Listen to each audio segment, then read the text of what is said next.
Hello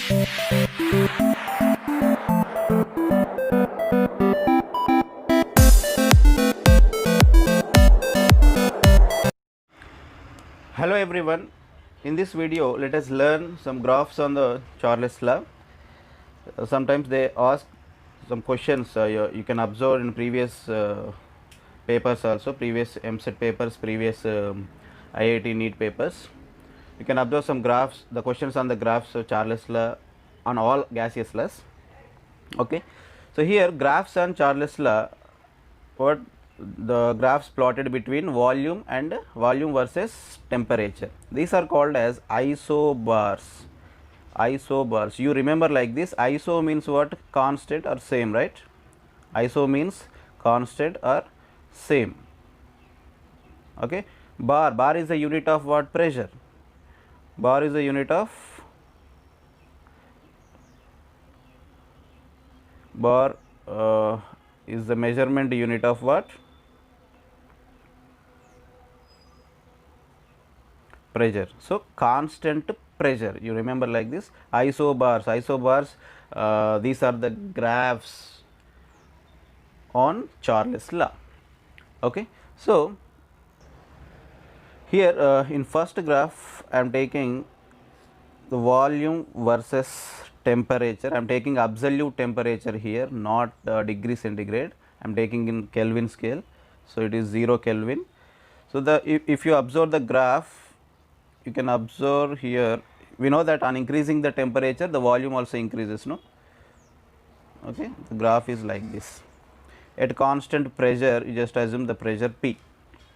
Okay, so why I kept here some dots? Because here no gas can exist at 0 Kelvin.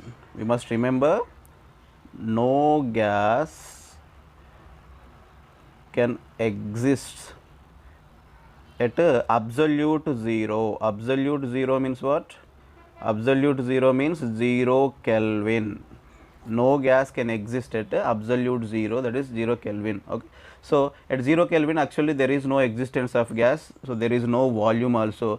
So we must consider the temperature from this point and the volume from this point. Understood?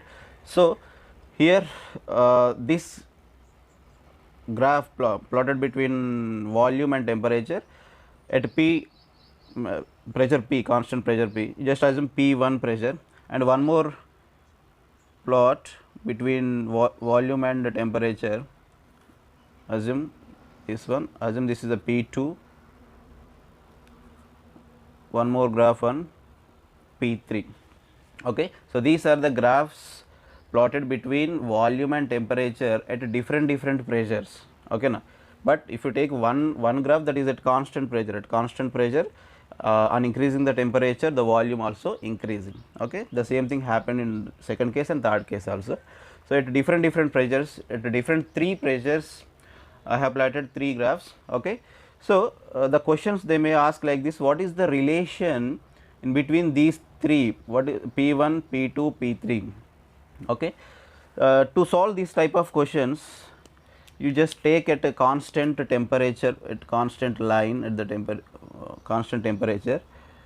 So the volume of the gas at P1 temperature this much, and the volume of the gas at P2, sorry, temperature, not temperature, pressure. Okay, at P2 pressure this much, and the volume of the gas at P3 pressure this much. Okay, so what we are noticing here, the volume is more at P1 pressure, right? The volume is more at P1 pressure. We know that from Boyle's law, P is inversely proportional to V. P is inversely proportional. If pressure increases, volume decreases. If pressure decreases, volume increases. So this P1 must be the least pressure, because we are observing here the volume is more, and P3 must be the highest pressure. So the order of these three pressures, P3 is greater than P2 is greater than P1. This type of questions many times raised in IIT mains, NEET and MSET also. Okay, this is the first plot drawn between volume and temperature. Okay, so here temperature I am taking absolute temperature but not degree centigrade.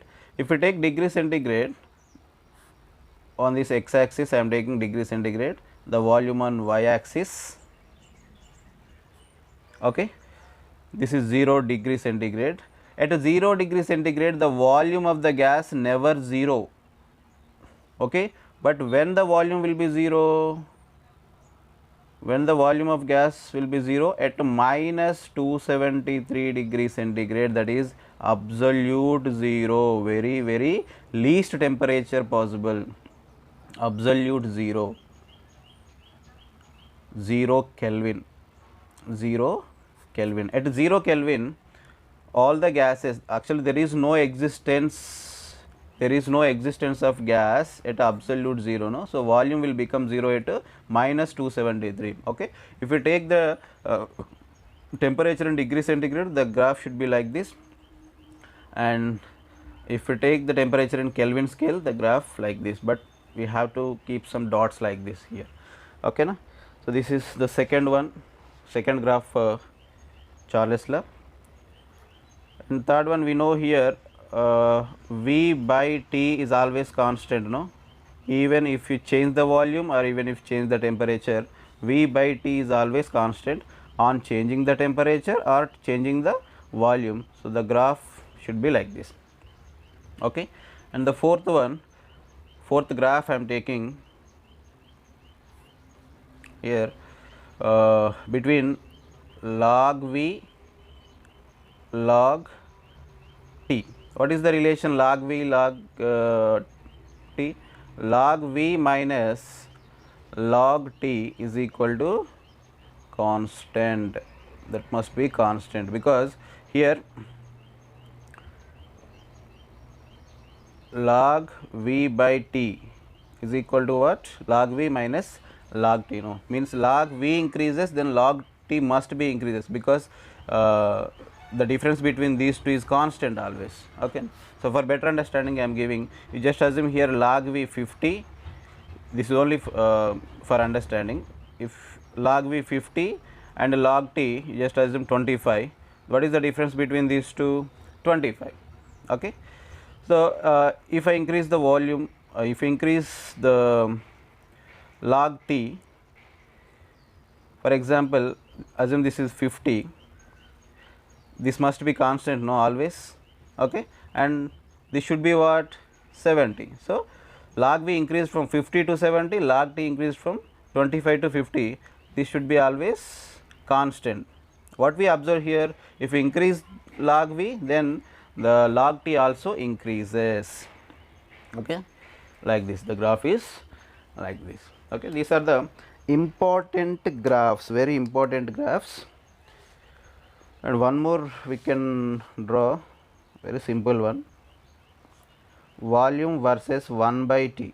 Actually it is directly proportional to temperature, but inversely proportional to 1 by T, no. So the graph like this, okay, it is opposite to that.